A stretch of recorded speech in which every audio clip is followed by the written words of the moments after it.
Terkait kritik dari AHY terhadap program Jokowi yang dinilai gerasa gerusu atau terburu-buru, kita sudah terhubung dengan Kepala Badan Komunikasi Strategis DPP Demokrat, Mas Herzaki Mahendra, dan juga anggota DPRD fraksi PDI Perjuangan, Bang Deddy Sitorus. Selamat petang, saya akan langsung ke Bang Deddy. Bang Deddy, ini banyak program Jokowi dibilang gerasa gerusu dan juga dibilang terlalu terburu-buru. Gimana PDIP menanggapinya? Ya, saya kira itu bedanya Pak Jokowi dengan Pak SBY yang menjadi rujukannya AHY ya. Kalau Pak Jokowi kan simpel berpikirnya, ya ada kebutuhan, direncanakan, dieksekusi. Kalau zaman Pak SBY kan direncanakan, dipikirkan, didiskusikan, dibicarakan, diskusikan, nggak jadi-jadi Hmm. barang itu. Jadi itu memang berbeda ya. Jadi antara yang kerja cepat, konkret, dengan yang lebih banyak rapat gitu. Saya masih ingat pernah Pak SBY ngamuk-ngamuk di rapat karena ada kepala daerah yang terngantuk-ngantuk ketika rapat gitu. Jadi kalau Pak Jokowi sih enggak ya. Jadi itu sangat berbeda. Kalau rujukannya Pak AHY adalah bapaknya Presiden SBY ya, ya itu memang jauh bedanya gitu. Hmm. Bayangkan Pak Jokowi setiap hari keliling Indonesia untuk mengecek seluruh progres daripada perkembangan proyek-proyek. Nah, Mhm. Jadi ya. kalau dibandingkan begini, pertama yang dikritik SBY itu kan soal food estate. Dia lupa bahwa food estate itu keluar dari mulutnya Pak SBY. Ya, jadi yang mengeluarkan food estate itu pertama Pak SBY, mengikuti apa yang dilakukan oleh Pak Soeharto. Lahan gambut 1 juta hektar di Kalimantan Tengah itu inisiatornya Pak Soeharto ya di Kalimantan Tengah. Lalu coba mau diikuti oleh Pak SBY. Sudah dicoba akhirnya Oke. ditinggalkan juga. Jadi Lalu Anda kemudian melihatnya PDI Perjuangan kalau melihatnya tidak berdasar seperti itu kritiknya? bukan nggak berdasar, dia nggak paham sejarahnya gitu. Jadi food estate itu kemudian oleh Pak SBY, dia mulai tahun 2007 itu di Merauke. Dan itu Oke. gagal total, Mbak. Iya. Masyarakat menolak dan segala macam. Coba Lalu kita beliau mencoba bergeser ke lagi Mas di Zaki. Ketapang. Di Mas Ketapang Zaki, 100 hektar. dibilang tidak paham terhadap sejarahnya soal food estate ini. Bagaimana Demokrat menanggapinya? Nah, ya wajar lah kalau Bang Deddy bicara begitu kan. Bagaimanapun beliau ini kan pendukungnya Pak Joko Widodo dan dari PDIP gitu. Kalau kita bicara mengenai apa lambat dan cepat, ya kita lihat outputnya aja gitu. Waktu Ibu Mega berkuasa selesai 2004 ya, kami diwarisi anggaran pendapatan dan belanja negara 400 triliun, hanya 400 triliun. Alhamdulillah dalam 10 tahun kami itu Mbak SBY mampu meningkatkan menjadi 1.800. Sekarang hanya 2.300 meningkat. Ini kan sederhana. Ini sederhananya begini, Mbak. Hmm. Orang yang punya gaji 4 juta, ya dalam 10 tahun bisa ditingkatkan jadi 18 juta. Dulu daerahnya Pak SBY, 4 juta itu bisa apa sih gitu. Tetapi kenyataannya banyak sekali pembangunan yang dilakukan. Kita mau bicara fisik, mau bicara manusia, banyak. Kita bicara mengenai misalnya kenaikan gaji dari PNS, ya TNI Polri dari 10 kali 9 kali loh naik dan rata-rata 10%. Era Pak Oke. Jokowi 8 tahun hanya 2 kali kan nggak nyampe 5%. Nah, Iya. tapi kita balik ke tadi yang dikritik oleh Mas Ahy, salah satunya diantaranya food estate. Food estate ini kan bukan hanya kami yang mengkritisi Mbak gitu. Udah banyak masyarakat sipil yang mengkritisi, media-media juga banyak mengkritisi. Saya bacakanlah laporan misalnya dari Koran Tempo. Aib di lumbung pangan Jokowi misalnya, itu bahwa pembangunan kawasan sentra pangan yang sejak tahun 2020 itu banyak yang Hmm. gagal. Bicara mengenai di Sumatera Utara, Iya. Kabupaten Lumbung Tapi Hasundutan. Yang tapi sejak begini September, Mas Zaki, bayangin. dari Ya kan? pidato AHY sendiri tidak hanya soal food estate yang dikritik, banyak hal yang dikritik dan dinilai terlalu terburu-buru atau gerasa gerusu bahkan dibilangnya. Ya, kita Parameternya bisa lihat. seperti apa seorang Nah, AHY bisa mengatakan seperti itu? contoh. Ya contohnya kan sederhana Mbak, kita bicara mengenai Undang-Undang Cipta Kerja gitu, ya kan? Sudah kita sampaikan ini banyak bolongnya, banyak cacatnya. Satu secara prosedur, kedua secara substansi. Benar kan? Begitu dituntut ke MK apa hasilnya? Bahwa itu masih direvisi gitu loh, masih diperbaiki. Nah ini kan lagi-lagi menunjukkan ya di antara yang kebijakan gerasa gerusu tadi gitu. Akibatnya apa? Ujung-ujung mendadak bukannya merevisi, malah membuat perpu gitu. Lo gimana ini perintahnya MK apa, lalu kemudian malah yang dikeluarkan apa. Nah ini kan Oke, contoh-contoh Mbak yang disampaikan. Ya kalau kita mau berdiskusi lebih lanjut lagi, panjang lagi nggak apa-apa. Ayo ya. kita siap. Ini kan Silakan contoh. Bang Deddy gimana menanggapi ini? Ada soal food estate, ada juga soal Undang-Undang Cipta Kerja. ya tadi saya bilang lagi-lagi kan ini menunjukkan baik AHY maupun Bung Zaki sahabat saya ini kan tidak memahami konteks sejarah. Dia membanggakan pendapatan zaman Pak SBY dengan zaman Bu Mega. Waktu itu mungkin Bung Zaki masih anak SMA atau anak SMP ya. Ibu Mega berkuasa itu krisis ekonomi. Kita lagi bangkrut, Pak. Sementara Pak SBY berkuasa, itu harga komoditas dunia lagi melonjak. Pertumbuhan ekonomi Cina sampai 12%. Sehingga Pak SBY tidur pun pertumbuhan ekonomi kita 6%. Ketika Pak Jokowi kemudian memerintah, pertumbuhan ekonomi Cina 6 sampai 7%. Hmm. Ya, jadi wajar kalau kita kemudian turun. Karena apa? Yang membeli komoditas kita lebih banyak China. Jadi nggak usah bangga dulu. Mari kita lihat daripada pendapatan negara, itu sederhana. Nah, kemudian termasuk soal food estate. Saya sudah bilang tadi, yang pertama mengeluarkan food estate adalah SBY. Bahkan Ya. dia mengatakan isu pangan itu adalah isu keamanan nasional. Ya, sampai membentuk Dewan Ketahanan Pangan tahun 2010.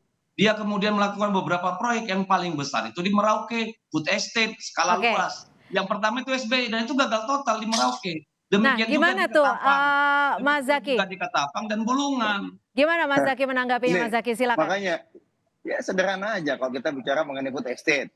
Pembangunan hutan di Sumatera Utara, Kabupaten Pulang Pisau dan Kabupaten Kapuas Kalimantan Tengah, Kabupaten Sumba Tengah, Nusa Tenggara Timur. Ini hanya 3 aja yang kami kasih contoh betapa banyak food estate yang gagal. Bukan kami saja yang bicara di sini, Koran Tempo. Silakan Oke. cari data-data. Banyak Ya. pihak-pihak yang mengkritisi itu. Jadi bukan kritik dari sisi kami aja nih. Ini kan kami berdasarkan data di lapangan dari berbagai pihak. Itu satu.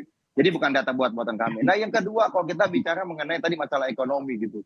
Ya, masalah ekonomi kita sekarang Pak SBY nggak pernah menyalahkan Bu Mega, tapi bagaimana berupaya agar bisa naik dan jadi 1.800 tadi. Pendapatan per kapita dari 1.500 menjadi hampir 3.000. Hampir, ya ini kan tinggi sekali. Lalu apalagi kita bicara kemiskinan dari jumlahnya 36 juta menjadi tinggal 27 juta. Atau dari 16% menjadi tinggal 10%. Lalu Pak Jokowi membangga-banggakan dalam 5 tahun bisa menjadi 9%. Pertama kali 1 digit, ya iyalah dari 10% ke 9%. Oke, tapi begini, Mas Zaki, kalau kita bicara soal data, kemarin AHY juga mengatakan bahwa program dari Jokowi ini tidak pro wong cilik.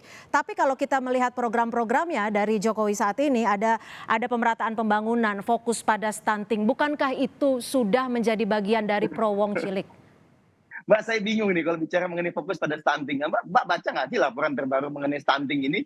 Kasusnya separah apa gitu, ya? Kasusnya separah apa gitu. Nah, ini tolong dilihat angkanya. Apakah ada perbaikan benar ini kalau kita bicara mengenai fokus pada stunting? Kita kan bicara mengenai bukan hanya bicara di media ya, bukan hanya bicara Pak Jokowi akan A, B, C. Lihat dulu dong kenyataan di lapangan. Lihat dong cek laporan dari masyarakat, datanya seperti apa. Jadi bukan hanya manis di mulut atau manis di media saja, tapi kenyataan di lapangan ya seperti apa. Bang Deddy, dibilang datanya tidak sesuai dengan apa yang terjadi di lapangan. Bagaimana PDIP menanggapi ini? Melihatnya seperti apa? Ya itu kan kata dia ya, kata dia mana buktinya? Buktinya gini aja, pertumbuhan ekonomi terbaik di dunia sekarang di mana? Salah satunya Indonesia, Pak. Kita mau ngomong apa? Anda mau celoteh apapun, fakta berbicara. Lalu yang kedua, kembali lagi soal food estate. Bagaimana kabar food estate di Ketapang era Pak Jokowi? Bagaimana food estate di Bulungan era Pak SBY? Itu kan begini ya, Pak SBY itu pada zaman damai. Pada saat ekonomi kita lagi baik, tidak ada apa-apa. Semuanya gagal total. Merauke, Ketapang, Bulungan semua gagal total. Kalau sekarang era Pak Jokowi, kemarin tuh kita memang pada masa pandemi. Pada masa pandemi itu ya tentu tidak mungkin ada yang sempurna. Kenapa? Karena dibuat dalam masa krisis. Beda pada zaman Pak SBY, pada saat kita lagi gemari Palo Jinawi gitu loh. Nah kemudian mari kita lihat, bicara tentang angka kemiskinan, ini itu, sudahlah silakan. Mau bicara apa saja, rakyat membuktikan kepuasan terhadap Pak Jokowi itu belum pernah, itu melebihi Pak SBY pada masa-masa kalau dibandingkan year per year ya. Jadi kalau Herzaki ingin mengobarkan bahwa ini sedang buruk ya silakan aja dengan logika rakyat ketemunya gitu. Jadi saya ingin gini loh, yang membedakan harusnya partai oposisi apalagi ketua partai dengan sekadar media atau LSM adalah ketika dia bicara konstruksi ya. Ketika dia bicara konstruksi kebijakan, kalau sekadar ngomong nyinyir, ngomong negatif, ngomong yang kurang, itu anak SMA juga bisa kerjakan. Tetapi sebagai sebuah partai oposisi, bicaralah secara konstruktif sesuai konteks, usulkan solusi. Baik, Jadi baik, Anda berbeda dengan seorang anak SMA atau orang ngobrol di kedai kopi gitu baik. loh. Saya Ya, akan nah ini ke menarik. Mas Zaky. Gini, Mas gini. Zaky, ini kan selalu dibilang food estate-nya ini nih yang menjadi apa ya, bagian dari ketidakpuasan. Food estate ini kan kita tahu bahwa salah satu upaya untuk ketahanan pangan. Lalu saran dari Demokrat sendiri apa yang paling tepat? Gini Mbak, saya sebelum masuk ke situ ya, saya mesti jelaskan dulu. Ini ada perbedaan cara pandang memang antara kami ya dengan Bang Deddy dan teman-teman. Ya, kalau di kami ini Pak SBY selalu menyampaikan saat memimpin di 2004, beliau itu menyampaikan, inilah situasi negara kita sedang sulit ya, tidak perlu menyalahkan masa lalu, ayo kita bekerja bagaimana bisa mencapai hasil yang terbaik. Kan begitu. Tapi kalau sekarang yang kita dengar dari Bang Deddy tadi kan bolak-balik excuse, ada inilah, ada itulah. Ya beda memang kalau Pak SBY, ayo kita bekerja, ini kewajiban kita lakukan. Tidak perlu excuse sana, excuse ini.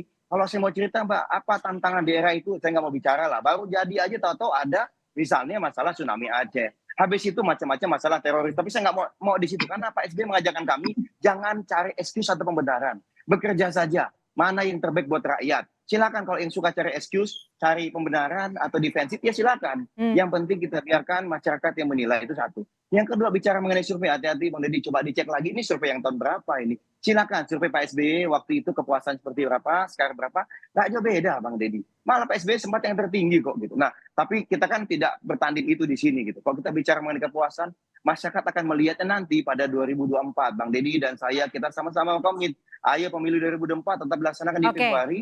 Disitulah akan dites gitu. Jagonya Bang Deddy akan jadi presiden. Benar, Bang Deddy. Kami yang akan jadi presiden gitu. Baik, terima kasih Ya, kan? Mas Zaky. Bang Deddy, benar kalau mencari pembenaran?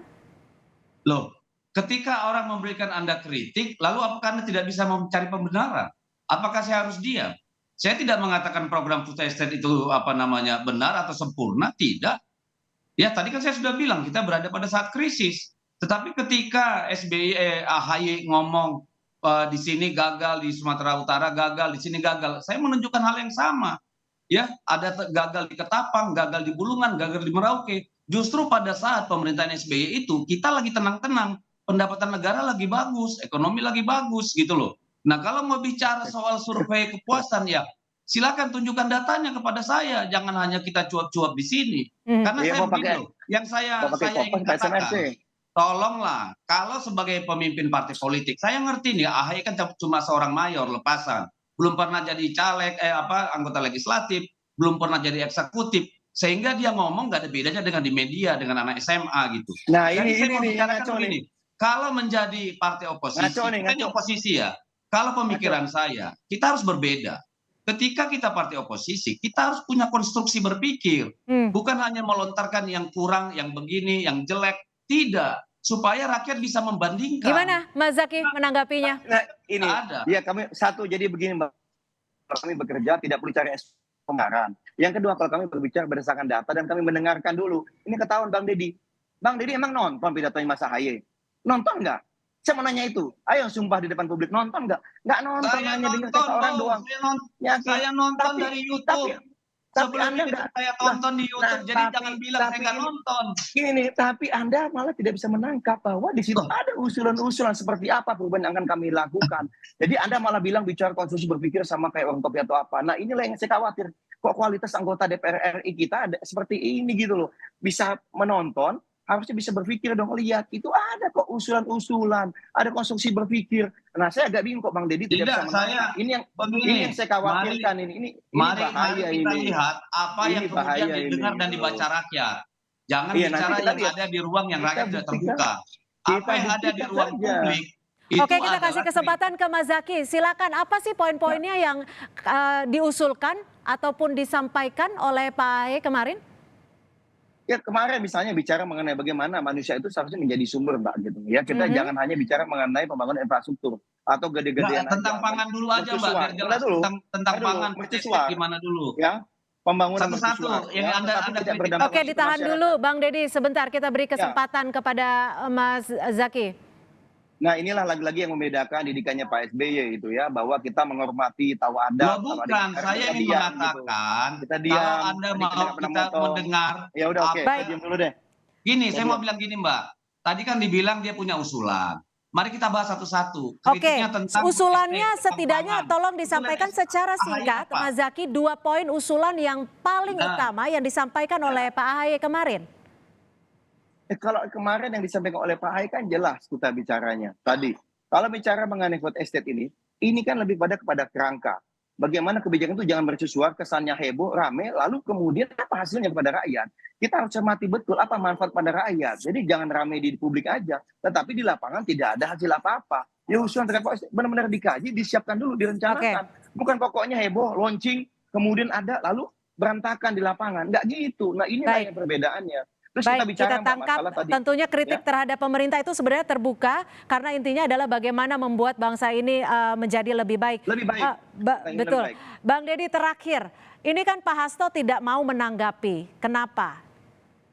ya saya kira memang nggak penting karena apa yang disampaikan AHY bukan hal baru. Ya, apa yang disampaikan AHY itu sudah ada di media, sudah berulang-ulang dibicarakan, semua orang tahu gitu ya. Dan kita kalau menanggapi mau untuk apa coba? Saya ingin katakan, kecuali Anda punya pikiran yang sangat bernas bagaimana menyelesaikan persoalan itu, kami akan dengar dan berterima kasih. Tapi kalau hanya melemparkan masalah yang Baik. semua orang sudah tahu, itu Baik, kan apa mungkin gunanya ada gitu loh. waktunya untuk duduk bersama agar tidak lagi saling sindir, tapi bagaimana membuat bangsa ini lebih baik. Tentunya nanti di 2024 tujuannya adalah satu, Indonesia lebih baik lagi. Terima kasih Kepala Badan Komunikasi Strategis DPP Demokrat Herzaki Mahendra dan juga Bang Deddy Sitorus, anggota DPRD RI fraksi PDI Perjuangan sudah bergabung bersama kami di Kompas Petang. Selamat sore. Oke, terima kasih. Terima kasih, Bang Deddy.